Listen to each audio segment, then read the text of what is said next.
शिक्षक साथियों नमस्कार। मेरे चैनल एडुकेटर जी में आप सभी का हार्दिक अभिनंदन है।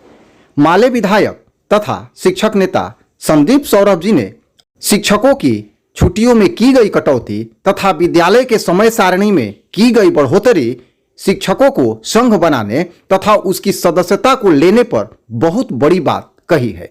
आइए देखते हैं कि संबंधित मुद्दों पर इन्होंने क्या कुछ कहा है। आज ये प्रेस कॉन्फ्रेंस बिहार शिक्षक संघर्ष मोर्चा की तरफ से बुलाया गया है और हाल के दिनों में शिक्षा विभाग की तरफ से जो कुछ ऐसे सर्कुलर आए हैं जो सीधे सीधे दिखा रहा है कि शिक्षा विभाग के कुछ अधिकारी,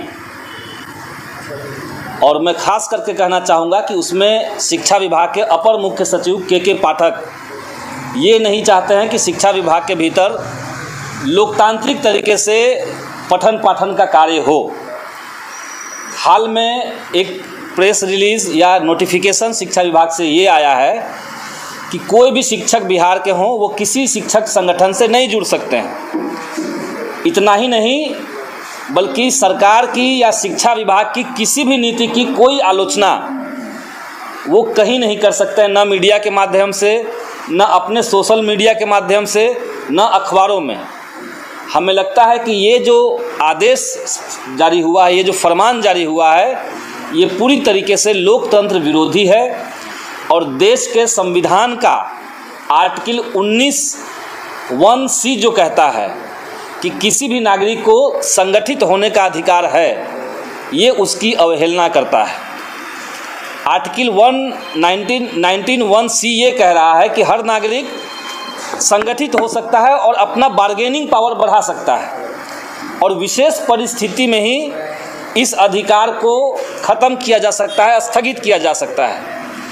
तो बिहार के शिक्षा विभाग के अधिकारी ये बताएं कि बिहार में ऐसी कौन सी विशेष परिस्थिति आ गई है कि आपने संगठन बनाने से, संगठन से जुड़ने से शिक्षकों को रोक दिया है।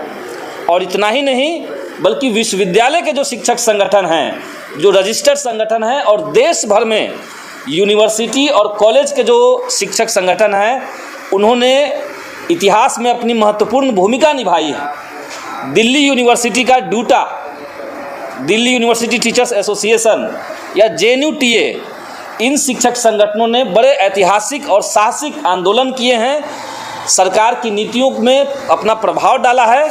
और इधर हम देख रहे हैं कि बिहार के अंदर एक MLC के ऊपर इसीलिए कार्रवाई करने की बात हो रही है। MLC को नोटिस दिया गया है, CPI के MLC हैं संजय कुमार सिंह जी, उनको नोटिस दिया गया है और उनका पेंशन रोक दिया गया है। ये सीधे सीधे तानाशाही रवैया है और हम मांग करते हैं सरकार से कि इस तरह का बर्ताव तत्काल बंद हो और जिस अधिकारी के आदेश से इस तरह के सर्कुलर जारी हुए हैं उस अधिकारी पर तत्काल सरकार कार्रवाई करे। हिंदुस्तान के इतिहास में शिक्षकों का बहुत महत्वपूर्ण योगदान है, वो चाहे आज़ादी की लड़ाई का हो या उसके बाद जो महत्वपूर्ण देश के अंदर आंदोलन चले हैं, उसमें शिक्षक जो एक बुद्धिजीवी तबका है, उनकी उपस्थिति, उनका मार्गदर्शन, उनकी एक्टिविटी, इसका एक महत्व रहा है। लेकिन हम देख रहे हैं कि बिहार जैसा राज्य जो लोकतंत्र की जननी कहा जाता है, उस राज्य में शिक्षकों के ज़बान पे ताला लगाने की कोशिश चल रही है। इसको हम लोग बर्दाश्त नहीं करेंगे और तत्काल इस नियम को, इस आदेश को, इस फरमान को हम लोग वापस करवाने का मांग करते हैं। इसके साथ साथ कुछ दिनों पहले एक और सर्कुलर जारी हुआ था जिसमें कहा गया कि अब स्कूल जो हैं वो 9 बजे से लेकर के 5 बजे तक लगातार चलेंगे। आप समझ लीजिए कि सरकार का ही एक नियम है जो कह रहा है कि प्राथमिक विद्यालय में 800 घंटा और माध्यमिक, उच्चतर माध्यमिक में 820 घंटा क्लास चलना चाहिए। जब बिहार के सभी सरकारी स्कूल उस नियम से ज़्यादा पहले से ही क्लास चल रहे थे। इसी तरीके से दिन का भी तय है कि 220 दिन क्लास चलना चाहिए उच्चतर माध्यमिक में, 220 दिन क्लास चल रहा था। तो छुट्टियों में कटौती करना या ये कहना कि आपका समय जो है पढ़ाई का, स्कूल का जो समय है वो बढ़ा दिया जाएगा 1 घंटा 2 घंटा प्रतिदिन, इसका कोई तर्क नहीं है सिवाय इस बात के कि अपर मुख्य सचिव खुल करके शिक्षकों को डराना चाहते हैं, उनके ऊपर दमन करना चाहते हैं। इसलिए इस तरह की नीतियों का हम लोग विरोध कर रहे हैं। इसीलिए हम माननीय मुख्यमंत्री महोदय से ये अपील करेंगे, उनसे ये मांग करते हैं कि तत्काल इस तरह के फरमानों को वापस लिया जाए और साथ ही साथ जिस अधिकारी के आदेश से ये फरमान जारी हुए हैं उनको तत्काल निलंबित किया जाए, शिक्षा विभाग से हटाया जाए, के पाठक के ऊपर कार्रवाई की जाए, ये हम लोग मांग करते हैं।